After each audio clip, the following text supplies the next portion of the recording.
Okay. An unbelievable. What we're watching now is the Score Esports and the story of Magnus Carlson, the Rebel of Chess. Okay. Unbelievable prodigy. Magnus had shown clear inclination and ability to certain concentrated activities that I thought would match well with chess, basically. A grandmaster at 13. At 13, and to think I'm at a 100 elo, like I'm at 100 elo right now, and I'm 15. So Is this an indication of genius? Of genius and raw talent. A 5-time world champion. Boring. We're 22 seconds into the video. Give it a chance. Like, give the video a chance. Seriously. With a decade-long reign. Congratulations to Magnus for retaining the title. This has been a very, very dramatic game. Magnus One Carlson. hour. Hang on. One sec. Was this? Congratulations to Magnus for Was retaining the title. This has been one. Peak video. Haven't watched it. Boring. Skip. Boo. Oh, are we for real? Like, a very, very dramatic game. Magnus Carlsen made chess history, and when chess changed, he changed with it. Yeah, I'm sorry, dude. I'm not. is he making like chess videos, and he's like the best chess player in the world? that slow, nor that weak. But the king of chess didn't just change the game forever. He also brought the dark side of chess. Discord predators analyze like games of chess. What are you talking about? Seriously, what are you talking about? Into the light for everyone to see. Finally, I decided 2021 that, this is probably going to be my last. Magnus Carlsen has never withdrawn from a tournament. He wouldn't put his reputation on the line, would he? And the chess world is shaken to its core because nobody knows what's going on now. The game started, and Magnus has this guy lost? I don't know. Magnus Carlsen resigns from rematch with Hans Niemann after opening move. Oh, so he lost. logged off. What has happened? Magnus has resigned.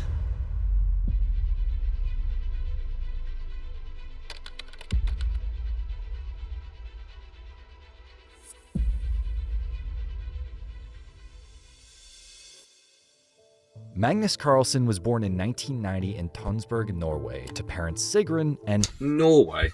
So is that where all the good chess players come from? Norway? Could be. Who knows? Henrik. Spooky link. I'm not clicking on that link. Seriously, I'm not clicking on that link. Even before he began to attend school, though, his parents and sisters could see that he was different from other children. You know, he loved reading about the commune flags and knowing the area of all the communes and the number of inhabitants, and he would make me quiz him. As a child, Magnus showed... So, do you think Magnus Carlsen is just highly autistic?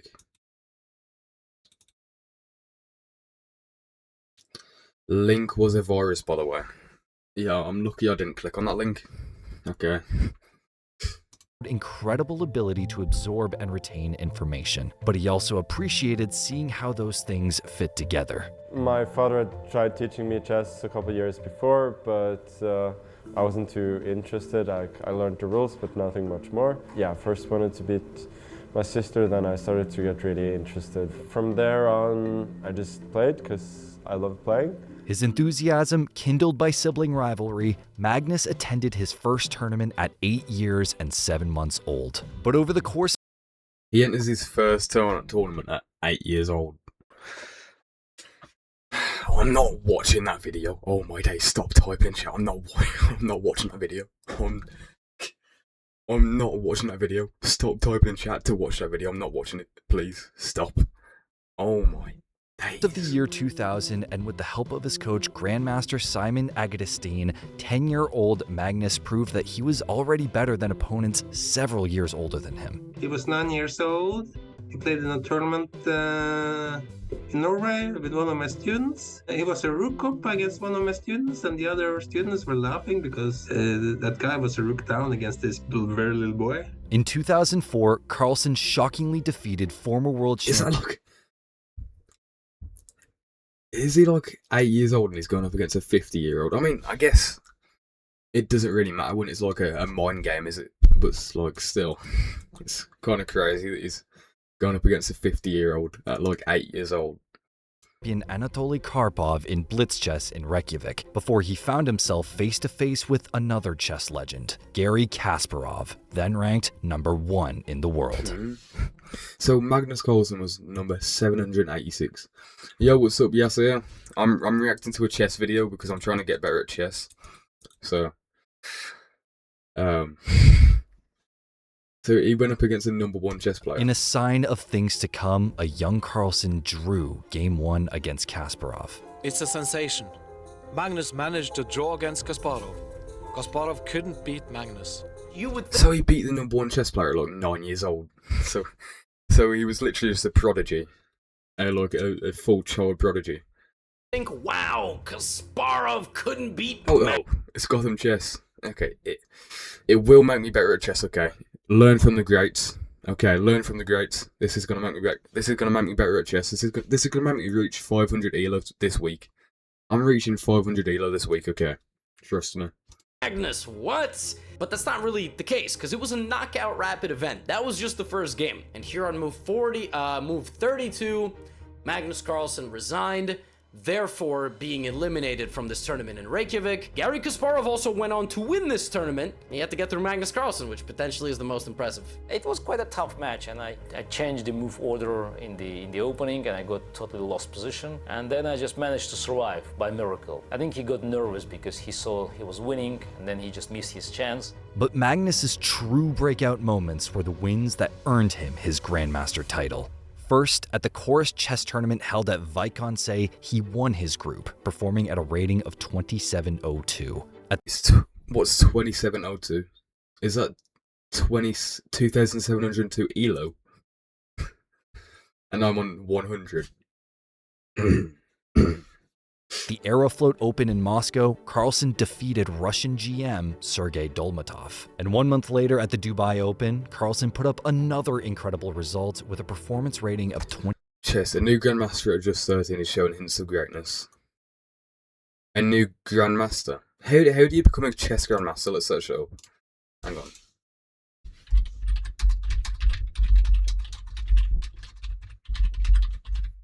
How to become a chess Grandmaster?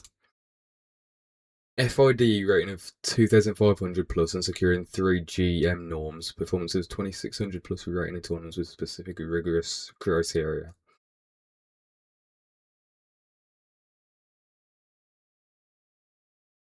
So it's quite hard to become a Grandmaster. Okay. 2678. At 13 years, 3 months, 27 days, Magnus Carlsen became the second youngest Grandmaster in chess history. An achievement of this scale brought increasing attention to Magnus, and observers outside the chess world were starting to see what the experts inside it had been saying. You need to reach high rate on games at tournament, I think. I mean, could I become a Grandmaster by reaching 500 ELO on chess.com? Perchance. Hopefully. Magnus wasn't an ordinary chess prodigy. We've got to interview him, and you know, he's the one to watch. You know, if he ends up world champion or whatever, everyone's going to want to know about his character and his development and what makes him tick. And because chess champions do tend to be very extraordinary people. And I think most chess champions are just, you know, like the really high-functioning autistic people. I think most chess champions are just really high-functioning autistic, and they hyperfixate on one thing. Well, I mean, that's what you know, I've noticed everyone who's the best at something is autistic. Like, because a lot of autistic people hyperfixate on one thing, and they become the best at that one thing. Which is what I've noticed, so. World at large got a taste of Carlsen's incredible skill through exhibitions of simultaneous games and mainstream media interviews. Magnus was more than a good chess player. He was a celebrity. At that point, it was clear Magnus Carlsen was going to be the future of chess. The question was, what exactly that future would be.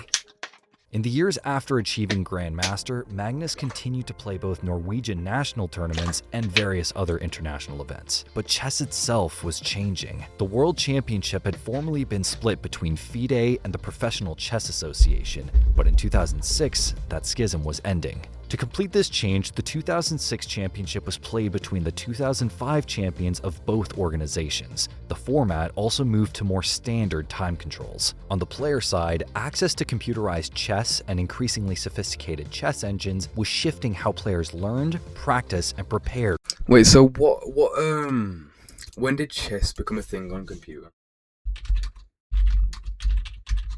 When did chess first get introduced online? 1970s. How old is Magnus Carlson?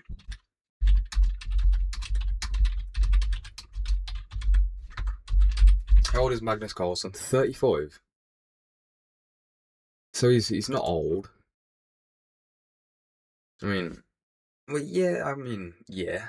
So it was already on computers for like 30 years then. For competitive chess. But by the time he was actually used ChatGPT, he's younger than you. I'm not above 36 years old. Okay, I'm not above 36. Magnus was no exception. He eventually began attending Norway's national sporting school, and in 2009, it was revealed that he was training with Kasparov. But he also told publications... Oh, so is this the guy he beat at the first tournament? Probably. Could be. Who knows? Do you use computers in your chess studies? I don't use a board when I'm studying on my own. So you must have a lot of chess sets. I say, well, we might have one somewhere, but I'm not sure. A fan of computer. Oh, so he only plays on the computer. Chess, and he practiced chess without a board, something he continued to do in the future. This board was bought at the local billiards shop because I realized at some point that I didn't actually have a chessboard. Carlson's ability was clear when... So he didn't have a chessboard, but he was like the best player in the world at chess. Aronian Carlson. So he has a sibling, or is that his dad? Who knows? In 2007, he qualified for the Candidates Tournament to determine the challengers for that year's already troubled World Chess Championship. But from here, a years-long period of instability in the event's format would lead to public criticism from some pros and a surprising result. Even as he won the World Blitz Chess Championship in 2009 and began defeating greater and greater opponents, even as he earned the world #1 FIDE rating in early 2010, the youngest ever to do so, it became clear that Magnus Carlsen's growing dissatisfaction with FIDE's approach could mean that he wouldn't attend a classical world championship until 2013. So FIDE's 5-year cycle that culminated in the 2012 championship for classical chess happened without Magnus Carlsen, the #1 player for much of that time, who simply noted that he'd spend his time improving his skills as a chess player instead. Carlsen amazingly did improve. In 2011, he went on an impressive event win streak. His consistent interest in blitz and rapid chess had already made... How fast do they have to think to do this? Because, one second, let's go back. Impressive event Look how fast they're doing this. His consistent interest in blitz and rapid chess had already made... That's faster than my reactions are. I don't understand. How are they thinking that fast? Made him one of the best in those disciplines too. But beyond competition, he also began to break out into the cultural mainstream. He was in the 2013 Time Top 100. He was inking deals with sponsors. He had... He's so performative. Was in the 2013 Time Top 100. He was inking deals... Look at this. Is he doing like a photo shoot or something? Why is he just looking into the sky? With... He doesn't even use glasses, does he? You're just a little slow.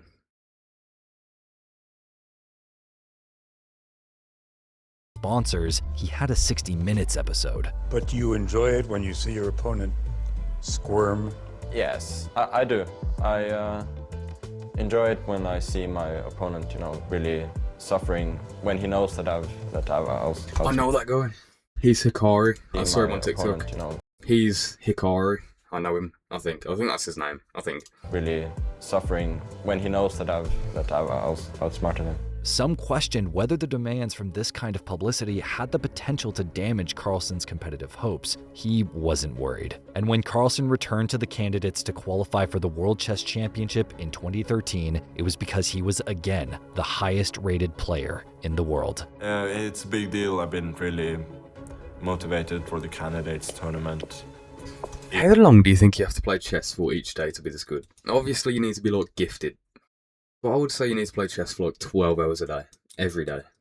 Like, you would literally have to have no life to be this good. Hikaru is cool, but I feel like he could beat #1 in Mario Kart. What, so he's good at Mario Kart? If I were to become world champion at one point, that would be great. But the qualifying tournament didn't go as he'd hoped. He'd had the chance to close out the win on the tournament's final day, but lost with white to Peter's fiddler. Hold on, he's playing rook h6. Yeah. Rook h6 looks like a bad move. Rook h6 looks like a horror move. That meant that Magnus was relying on Vladimir Kramnik to lose, not win or draw his match. It was the only way he could win through tiebreaks, but Magnus got his miracle. This is absolutely game over because white would then have c4 would be an idea. And that's it. Kramnik has resigned, meaning that Magnus Carlsen, he lost the final game. He needed a miracle from the gods. He needed Kramnik to lose. And if I had to imagine a #1 Mario Kart player, he would look kind of like Hikaru. I don't know what a #1 Mario Kart player would look like. Like, what would a #1 Mario Kart player look like? I don't know. I've never played Mario Kart. Hikaru's on second place after Magnus and the best opponent for Magnus. Isn't that the person who just beat in this tournament now? Kramnik, Oh well, yeah, obviously, because he's second player. Okay. against all odds, has lost. So it went out of control, and that shouldn't happen. But I wasn't looking at the other game at all, and it was just lucky for me that when I got to the time control, I saw that Kramnik was losing as well. The format meant that the reigning world champion, Indian GM Vishwanathan Anand, would now defend his title against Carlson. In the defend his title, so there's like championships. Actually, hang on. How does chess rank? How does chess ranking work? Elo or Glico is on players on me.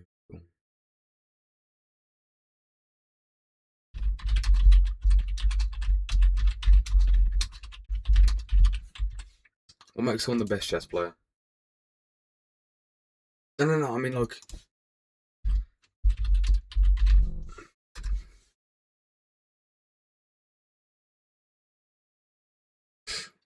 A combination of assigned high-level rating Elo. Oh, so it's just like any other sport? Okay. 16 documentary Magnus, the two players are contrasted in part through their relationship to computers. Magnus' style is about getting both players to think for themselves, so that it's a battle of the mind rather than the battle of who can use the computer best. But Anand's focus on openings and memorization seemed to be a different conclusion to the question of computers than Magnus, who seemed to favor getting his opponents out of their comfort zone and into a trap-like positional endgame. In 2012, Anand had described Carlson, who he marked as clearly... The majority of ideas occur to him absolutely naturally. He's also very flexible, he knows all the structures, and he can play almost any position. Iranian's inferior to him in terms of breadth. What does that even mean? For example, Magnus plays both 1d4 and 1e4. While Levon never plays 1e4. The main thing is that I think Iranian's a much more tactical player than Carlson. He's always looking for various little tricks to solve technical tasks. I don't know, I was just reading gibberish though. I don't know what I even said. An eventual contender for the championship as a sort of savant. If you'd asked me, will Magnus be world champion one day? I always said yes. I mean, I must have realized it would have to be at my expense. But There was a period in 2009 and 10 where I simply could not understand how he won so many games. The championship was set to take place at Anand's hometown of Chennai, India. The format gave players a maximum of 12 games to determine a victor using standard scoring rules. We are live here at the Hyatt Hotel in Chennai, and we are moments away from one of the most anticipated World Championship matches in living memory. Do you think, like, when you're under all this pressure of, like, 1 million people watching you, like, you would have to play, like, significantly worse at chess? So, like, you could be the best at chess ever on, like, a PC or a computer. But as soon as you go in this competition, you could just become, like me, like 200 elo. After a series of draws, common in high-level chess, Carlson was finally able to break through in Game 5 with white. But tell me, have you seen any player like Magnus, who continues to push us even at the 5th hour, 6th hour, even 7th hour of the game? Like him, you mean? 7th hour of the game? 7th hour? How do you play chess for 7 hours straight? I was playing chess for 2 hours earlier, and I was just... my brain was fried. Yeah. No. That's what makes him different. That would be a big victory for he the has resigned. challenge. He has resigned. The first decisive game of the match. Decisive game. That will put a lot of pressure on Anand. And then, shockingly, with black in the next game. Oh, big action going on. Wow, lots of things happening. So we don't know if... So you know how in chess, does white have a better chance of winning chess? More recent sources indicate white scores approximately 54 to 56% in 2005 Grandmaster. White begins the game in a small advantage and holding all other factors constant scores approximately 56%. Who's Gukish is the world champ now? What is this? Is this Anand Gukish? actually blundered the pawn or sacrificed the pawn. What's going on here? Because black is up a pawn now. Before he was just slightly better, now he's up a pawn. What was happening? And it's game over. It's game over. Anand just resigned. Finally, in Game 9, Magnus sealed the match. And look how Magnus has kept the pressure on time-wise. Vishy's going to have to make a decision now. If it doesn't work, it's all over. Oh my god! Right now. I think knight f1 is a huge blunder. That a blunder? Oh my Magnus god. Carlson could be a step. A huge blunder. So like, who made a blunder? Let's see. Who lost? He's Step losing. away from the World Championship. Poor old Vishy. And he's resigned. Oh my goodness, he's resigned, and he's going to be... oh my goodness. Magnus Carlson is half a point away. The Norwegian camp is cheering. Is going crazy. And we have a new world champion. Unbelievable. Who's the world champ named Magnus? Magnus Carlson. Yep. Oh, so he lost. So he made a big blunder. So he could come back and win next time though. Like that's the thing, he could come back and win because he made a big mistake this round. Champion of the world. Magnus had become the world champion at age 22, but it was more than a one-off victory. It was the beginning of a Kasparov-like era where he stayed number one. Did he jump into the water like after winning a chess game? What if he needed to play another game? Well, no, I guess I wouldn't. I'm just trying to pick up bones here. I don't really know. The world. In 2014, he defended his title, beating Anand for a second time. And then did he make another big mistake, or is Magnus just better than him now? that probably is the end of the game and the match. As you can see on your screens. Vishy congratulates his opponent. Congratulations to Magnus for retaining the title. This has been a very, very dramatic game. But he also achieved the Triple Crown in that year, his classical championship joining Blitz and Rapid championships for the first time ever in open chess. He was called on again to defend his world championship in 2016. The challenger was Sergei Karyakin, nicknamed the Minister of Defense and the only player when Magnus hit GM that had already done it younger. Since 2000. So, is this like his rival? Is he going to win against Magnus for the first time? 2009, he represented Russia's chess federation and sported their citizenship instead of Ukraine's. The 2016 World Championship was truly representative of a new era of chess. Two young prodigies would face off in a newly reunified chess world where computers were more critical than ever. After 4 drawn games, some of them seemingly winnable, Carlson seemed almost worn down, unable to really weigh in during a press conference. It took until the 8th game for a player to break through, and it was Karyakin with black. After the smoke clearing... Wait, so he's going to win now? Oh no. Oh no. Evaluation of the position was becoming more and more clear. And that was that Karyakin, for the first time in the match, probably had a very, very clear advantage. I don't want to say that Magnus played badly today, because he really tried, and I mean, he created a very interesting game. I didn't play very well. He played better than me and he won. Yeah, that was a difficult moment. I mean, not least because it's the only time I've actually been down in a World Championship match, but also because, yeah, it was extremely tough psychologically for me. Now Carl... Oh, so, well, chess is mostly the mind game, but so his mind was just completely worn down from playing like 100 other chess games before that. Carlson was under pressure, with only 4 games to even it up, but he managed it in Game 10. Karyakin tries a last-ditch stand to bring the king around to a7, but simply... Magnus looks suffered, but he smashed the opponent then. Oh, so let's just... I'm going to watch the video, because it probably tells me now. Resigns after the king reaches f6. The threat is king to g7, the rook will be forced to leave the h-file, and white will get his desired 2-pass pawns. It's a huge relief, obviously. I mean, I haven't won in 10 games, and that's something that's basically not happened to me before. It's been a struggle, and it will continue to be a struggle. The series headed to a rapid tiebreak, and both were strong players. Anything could happen. It's absolutely very special because, first of all, it's Magnus's birthday, and we can say that by end of the day we are going... So he's doing the chess match on his birthday, but that could like mess with your head, couldn't it?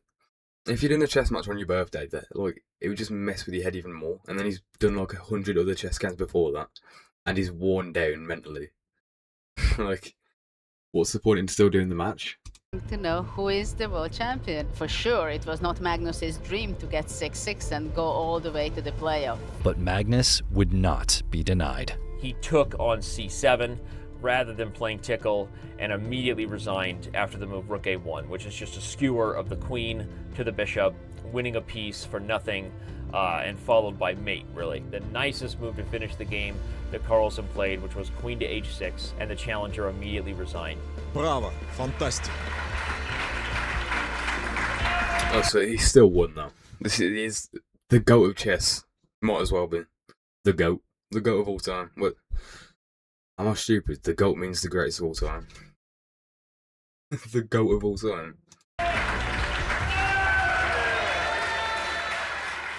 Next, in 2018, we saw a different Magnus defend his title, one who needed to be diligent to fend off Fabiano Caruana, who so often held the number 2 spot behind Magnus. Arguably, he faces his biggest challenge to date. Fabiano Caruana won through in the candidates tournament to become the challenger in March, and since then has been on a superb series of results, so that now the two players are clearly number 1 and number 2 in the world. So basically, this is the match that we've all been waiting for. But in chess, there's so many like number 1s and number 2s. Like, the number 1 player would have to be defending the number 1 title like every week.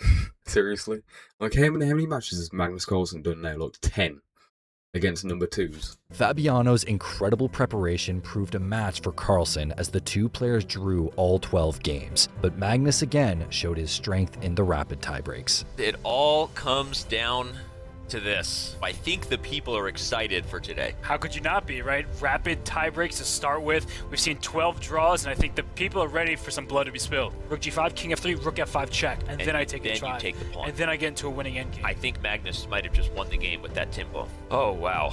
You know, I hate to say it so strongly, but I think this one is just about over. We thought he was in must-win territory with this game. Talk about must-win territory next game. So what are they talking about? Who won? Who are they talking about? Who's losing now? I don't know who's losing. Black now has to play the move knight e6. Yeah, that's not pretty. Let's look at this. So, queen. Yeah, every year have different one and second. Also, is Magnus Carlson still the first player in chess? The best chess player. Yeah, so he's the GOAT. Bobby Fischer. Okay. Fabiano's chances may finally be running out. The game is over, which means the match is over, which means that Magnus Carlsen has retained his World Championship title. Magnus's dominance was not confined to the World Championship either. Starting in mid-2018 to October 2020, he set the record for the longest undefeated streak. 42 wins and 83 draws. He's just like, are you supposed to bow to each other before you do a chess game? Namaste. No, Gukish is the world champ because he challenged Magnus last year and won him. So, the GOATs of chess can lose, and they still are the GOAT. Okay. Draws for 125 total games undefeated in classical chess. And as chess.com pointed out, his average opponent during this time was rated 2745, a top 20 rating. Carlsen's emergence was nothing short of revelatory for chess. It gave fans a charismatic and passionate advocate with both star power and unparalleled ability. At the start of my career, there was a sort of a conscious strategy of trying to, bring chess to more people, and for me not to do or say too many controversial things, because I wanted to sort of build a brand, and I would say the last 6-7 years I haven't cared too much about it at all. So I definitely don't go out of my way to be edgy or anything. I generally say what I think. Whenever people misinterpret what I say or whatever, is because I'm being honest, and I don't think I am. So. But the chess world Magnus ruled was about to become much bigger. When you're at your lowest, when life seems at its most grim, when your money isn't working for you the way it should. It's an ad. It's an ad. Okay. Okay. That was chess. Others hadn't even considered. But not on the World Finals before Gukish, no one could wonder Magnus. I don't. Before Gukish, no one could wonder Magnus too many times like Hikaru. I can't understand what that says. I don't know what that says. Considered watching chess on Twitch or on YouTube until they happened across it. And finally, there were people who did play over-the-board chess, but no longer could. Whatever reason they'd had to avoid online chess now had a compelling counterargument. Online chess was everywhere. He just lost. Yes! Yes! Is this Moist Critical playing chess? What, someone just donated through... Oh, it's top gifter, okay. Yes! Exactly what we practiced for. Yes! Damn! 1,100 ELO. Oh my days. And that's XQC. So they're actually pretty good at chess then. I do believe that king f6 was a mouse slip. If he had played king to g6, the game would have been a draw. But mouse slips are a part of the game, as my chat has told me. It's simply a skill issue. So if you don't have the skills, that's just how it goes. Hikaru said I could spend a life and not understand 2 pages. Are you seeing this, Hikaru?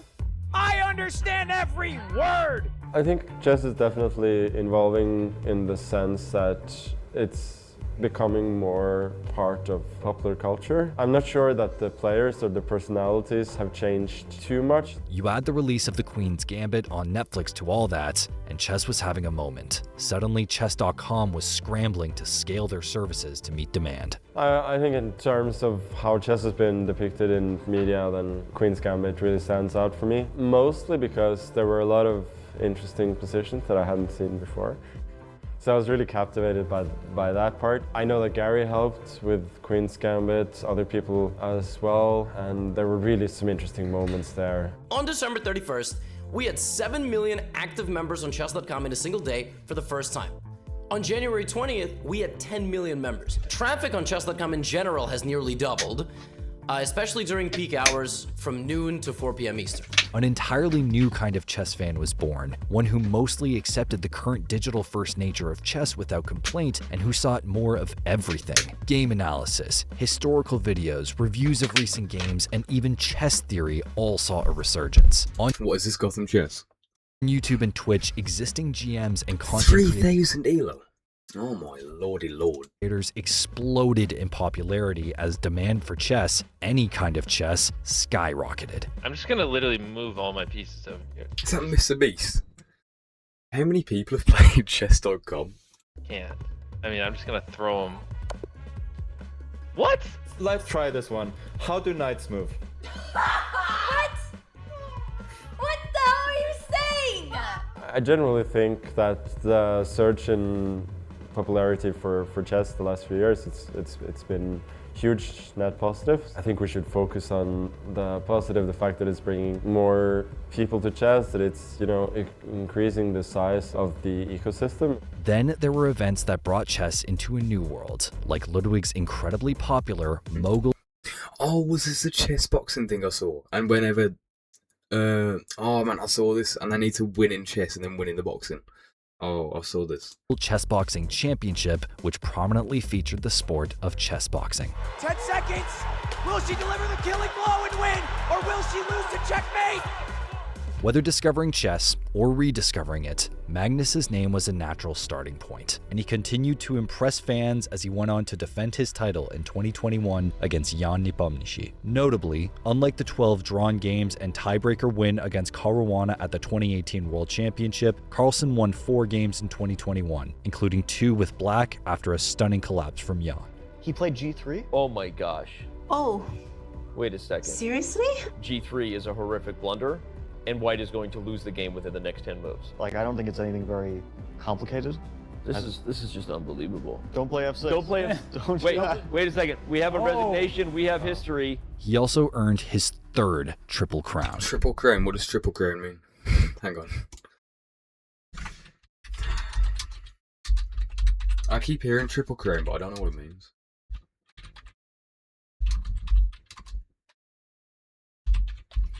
Yen Nepo is good also. Jan Nepo. A Triple Crown is the rare simultaneous holding of the 3 major FIDE. So he won 9 times. So he's won 9 titles, 3 key achievers and 3 distinctions. Damn. With the next World Championship taking place in 2023, Carlson's reign would span for a decade, even though he had debated stepping out after his first win. Through stream tournaments and his own content, Magnus was reaching more people. So Magnus Carlsen's on YouTube, so he could... Wait, do certain chess players have certain styles? So like, let's say like, if Magnus Carlsen put up a bunch of videos of him 1v1ing people in chess, his like the number 2 player could like watch those videos and then like put an AI bot of how he plays and then play against the AI bot and beat him. Like, you know how fighters like review their opponent's fight? Would it be like that in chess, or is it just too many combinations? And the people seem to enjoy a closer look. Yeah, sorry dude. I'm not that slow, nor that weak. How frustrating is that final game? Yeah, I blundered and he played well. Yeah. Thank you. See you tomorrow. Well, oh.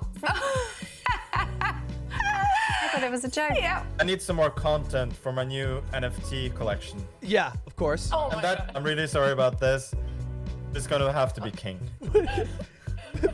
We're gonna win the game. That didn't mean that he was uncontroversial, though. In fact, he courted controversy. I will most probably play in 2021. If I were to win, I have no idea whether I would play the next one. First, Magnus's criticism of the format of the World Championship started anew, and he ultimately announced, after months of speculation, that he would not defend his title in 2023. I was sort of deciding after that, you know, one by one, whether to play or not, and then finally I decided 2021 that, yeah, this is probably going to be my last. I'm very, very happy with that now. I feel like, you know, I've had the experience of playing the World Championship. He explained that his dissatisfaction with the format was part of the decision, but also noted that he still aimed to be the world's best chess player and that he wasn't taking an act.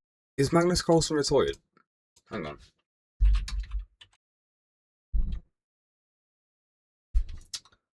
Is Magnus Carlsen retired? No, Magnus Carlson has not fully retired from chess. He stepped away from defending the World Classic. Lack of motivation. So that's what he just said in the video. Stance. I don't think like I would play under the format there is Why now. I can't tip? I don't know. Why can't you? Hold on. I don't think I have a tip thing. It might be bits. I don't know. I need to sort that out really quick. I'll sort it out after the video. Give me 1 sec. But that's not to say I'm trying to change anything. I'm happy to stay out of it. If they do overhaul the cycle and first of all make the game shorter, then I don't rule it out. But I don't have any plans to play though. But soon after, he was drawn into another controversy, one surrounding potential cheating. With a new 53-game unbeaten streak in classical chess, Carlson ran into 19-year-old GM Hans Niemann, rated 200 points lower, at the 2022 Sinkfeld Cup. H3 also wins, but I would just play King E5 here. I don't really want to touch my H4 and G4 setup because it doesn't. Yeah, and there we have it. Wow! What a result! What a result, guys! I can just imagine the chat going nuts at this point. Like, what have we? They always said that Hans is cheating. Is this Hans? Well, how do you cheat in chess? Because Magnus Carlson said that on like a video that I saw, if he cheated, no one would know. Like, if you're that good, would they even know that you're cheating? After a very accurate game from Niemann, Carlson lost the game and his streak, and the next day, he dropped out of the tournament and tweeted out the famous Jose Mourinho clip. If I speak, I am in big trouble. The series was actually preceded by another meeting between the two players at a Blitz tournament in Miami, where Hans had lost 3 in a row to Magnus after taking game 1 with a wild mic drop. And now I'm curious to hear some reactions from Hans in Miami. Hans yesterday was a terrible He kind of looks like Miskiff. He kind of looks like Miskiff. Do you see it? I know. I don't know. Yeah. Okay. day for you, and today you start out with a masterpiece. How would you summarize it? Chess speaks for itself. Is it something special doing this against Magnus, Hans? American GM Hikaru Chess speaks for itself and he walks away. Nakamura explained his opinion on Magnus's thinking this way. I think that Magnus believes that Hans probably is cheating. Again, unproven. Who knows what the reality is? He probably does believe that in his heart of hearts that Hans cheated in that game. So I think Magnus's way of basically saying that is like he's not going to actually say it, but he's putting out this clip saying if I talk him in trouble, and he's withdrawing to make the point without publicly making the point. Then Carlson, facing Niemann in an online tournament, resigned after one move. I don't think he cheated in the Sinkfeld Cup, but everything else is still sorry, up in the Alejandro. air. Sorry, Alejandro. I just have to interrupt you because the game started and Magnus has logged off. What has happened? Magnus has resigned. Magnus Carlson just resigned, got up, and left. Did Carlson resign? No, it's a bug, right? There's no way. There's no way Carlson resigned. It's move 2. The chess world exploded, and Carlson was reprimanded by FIDE for his approach. Then, a report from chess.com confirmed that Niemann had cheated online as recently as 2020, but he claimed he never did so in over-the-board chess. I have never cheated in an over-the-board game. Other when I was 12 years old, I have never, ever, and I would never do that. That is the worst thing I could ever do, cheat in a tournament with prize money. Wild theories like vibrating sex toys were thrown around for what method someone might use to cheat in person. What started as a meme, but actually turned out to be a very plausible idea, was the concept of using a vibrating toy somewhere within your body. Nobody's doing that. Let's be real, nobody's doing this in chess. Nobody's doing this. That transmits chess moves to you through pulses of the vibration motor and allows you to play chess at a considerably higher level than you actually are. But Niemann wasn't joking around, and eventually sued Carlson, Nakamura, and Chess.com. The latter party had removed Niemann from their site, but also had agreements with the two players. In 2023, the two camps announced a settlement. Carlson agreed he was willing to play against Niemann on Chess.com in the future, and Niemann's account was restored. It's not surprising that Carlson takes cheating seriously, even if not everyone approves of his approach in this specific instance. For him, the problem is easy to describe. I think the biggest problem with cheating in chess is, I mean, it's very simple. It's that engines are stronger than humans. It's hard to know how common over-the-board cheating really is, but with engines getting so strong already, there's no doubt that chess tournaments will need to continue to take measures against it. Even if it's not that big a problem right now, and I'm not going like to judge whether it is like, I think it is like the existential threat to the game. But even if no one ever cheats with a chess engine during a game, the engines still distort the fabric of chess. Once the number of pieces goes below a certain amount, 7, then Stockfish can actually solve the game perfectly. Chess is solved. What? So, I mean, I know a computer's crazy intelligent, but no way it can just predict a chess game. If there are 7 pieces remaining on a chessboard or less. Exactly. A decade earlier, as he won his first world championship, Carlson wondered whether he could force Vishy Anand out of the comfort of his deep computer-assisted preparation. But chess only became more heavily analyzed from there. Engines became better and faster than before. Memorized preparation became more critical. So Carlson has also started to get involved with a research and push to play more chess 960, sometimes called freestyle chess or Fischer random chess. In this format, the back row of chess pieces is each round randomized and symmetrically reflected with some basic criteria for layout, like bishops on different colored squares. With the pieces in new starting positions, the heavily researched openings of the starting layouts go from "You can cheat against me if you want to try Heather feeling." Nah, I'm all good. I would win anyways. Trust me. I'm a grandmaster at chess. Trust me. Detailed roadmaps to distant lessons. Carlson has advocated for exploring the format and has attended and organized tournaments that use the rules. For someone with the tactical ability that he has, it makes sense, and it makes for great chess, too. Fischer random chess, I think, it's always been played in rapid time control, which never made a lot of sense to me, since you have to think for move 1, then you need more time to think. And for classical chess, there's a lot of theory, so you would need less time, so it's better to play rapid and blitz. I feel like the format really works. We're basically thrown into an unfamiliar middle game from move 1, where the price of a mistake can be incredibly high. I just hope this continues. It was really a refreshing change of pace. Ultimately, it's another example of Carlson's lifelong and visionary approach to chess. He never allowed himself to be held back based on what seemed possible, and he shattered records as a result. For most, he's already the greatest of all time. But for someone like Carlson, who deeply loves the game and has mastered... I'm not saying play against me like I'm the best, I just want to try cheating. It was very unfair. Well, you can cheat against me because I'm good at chess, obviously. But yeah, I understand that cheating is obviously going to make you better at chess, obviously. Mastered it in a way no one else has. Even reaching the top and staying there might not be enough. Now my new goal is to reach 2900 rating. And for me, it's not so much about reaching the goal. It's about having a goal, because that motivates me to do the right things. To have at least... You know, like, how people physically train to train their mind as well. Well, do you think a chess player would, like, train their body as much as they do their mind? Just to, like, have a healthy body to think that much? I mean, he's doing it right now, but yeah. The chance of achieving that goal, because I feel achieving that would be special. That would be an historic achievement. Okay. That's enough for the video. This is the video if you want to go watch it yourself. But yep. Okay.